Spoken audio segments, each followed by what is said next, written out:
Officially. Nandito po ako para pumunta ng tulong. You know, tell us everything. We're here to help. I was helpless, Father. Ako katatahanin naman kung ako binabanggit pa rin. Ngunit sa madalahan ako ni Vivian.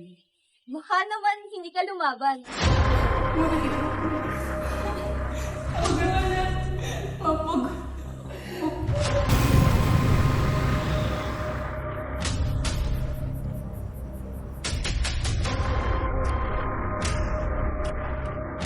Biktima dito. I'm a man and you a rape victim. Hindi ka lumaban. Mas kulado, laking tao, mas malakas.